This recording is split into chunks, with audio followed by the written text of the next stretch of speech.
মঙ্গলবার আগরতলাস্থিত বাংলাদেশ সহকারী হাইকমিশন অফিসে বাংলাদেশের মহান স্বাধীনতা ও জাতীয় দিবস উদযাপন করা হয়। মঙ্গলবার সকালে আগরতলায় অবস্থিত বাংলাদেশের সরকারি হাইকমিশন অফিসে বাংলাদেশের মহান স্বাধীনতা ও জাতীয় দিবস যথাযোগ্য মর্যাদায় পালিত হয়। এদিন সকালে প্রথমে বাংলাদেশের জাতীয় পতাকা উত্তোলন করা হয়। জাতীয় পতাকা উত্তোলনের পর সহকারী হাইকমিশন অফিসে জাতির পিতা বঙ্গবন্ধু শেখ মুজিবুর রহমানের প্রতিকৃতিতে পুষ্পার্ঘ্য অর্পণ করেন বাংলাদেশ সহকারী হাইকমিশনার আরিফ মোহাম্মদ সহ অন্যান্যরা। সহকারী হাইকমিশনার আরিফ মোহাম্মদ বাংলাদেশের স্বাধীনতা এবং জাতীয় দিবস পালনের তাৎপর্য বিশ্লেষণ করেন। পাশাপাশি তিনি আরও জানান, এদিন সন্ধ্যায় পোলো টাওয়ার হোটেলে সাংস্কৃতিক অনুষ্ঠান সহ অন্যান্য অনুষ্ঠানের আয়োজন করা হয়েছে। ধন্যবাদ আপনাদেরকে।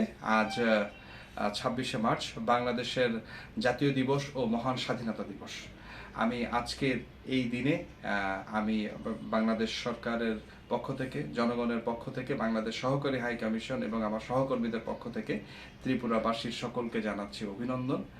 আজকের মধ্য দিয়ে বাংলাদেশের 53 বছর স্বাধীনতার 53 বছর পূর্তি হলো এবং আজ 54তম স্বাধীনতা দিবস ও বাংলাদেশের জাতীয় দিবস।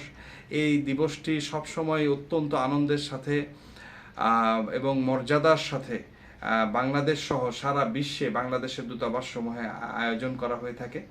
আমরাও একই রকমভাবে আজকের এই দিনে এই ত্রিপুরাবাসীকে সাথে নিয়ে আমরা এই দিবসটি আয়োজন করতে যাচ্ছি। আমার বক্তব্যের শুরুতেই আমি গভীর শ্রদ্ধার সাথে স্মরণ করছি এই ত্রিপুরাবাসীর প্রতি 1971 সালে বাংলাদেশের মহান মুক্তিযুদ্ধে এই ত্রিপুরার অবদান অসামান্য এবং এই ত্রিপুরাবাসীর সমস্ত অবদানের প্রতি গভীর শ্রদ্ধা এবং ভালোবাসা রেখেই আমরা যথাযথ মর্যাদা এবং ভাবগাম্ভীর্যের সাথে আজকের এই আয়োজন আমরা করেছি।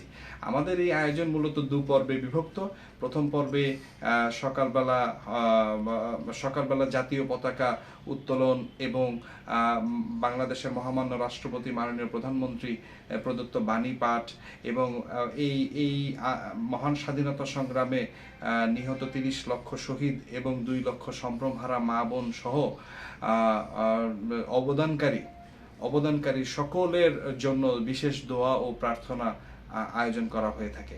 আর আজকে সন্ধ্যার সময় বিকাল 7টার সময় এই আগরতলাস্থ হোটেল পোলো টাওয়ারে একটি বিশেষ রিসিপশনের আয়োজন করা হয়েছে, যেখানে এই রাজ্যের সকল স্তরের জনগণ এর উপস্থিতিতে আমরা বাংলাদেশের জাতীয় দিবস ও মহান স্বাধীনতা দিবসকে আমরা সেলিব্রেট করে থাকি। ধন্যবাদ। Bureau report, news daily Bharat.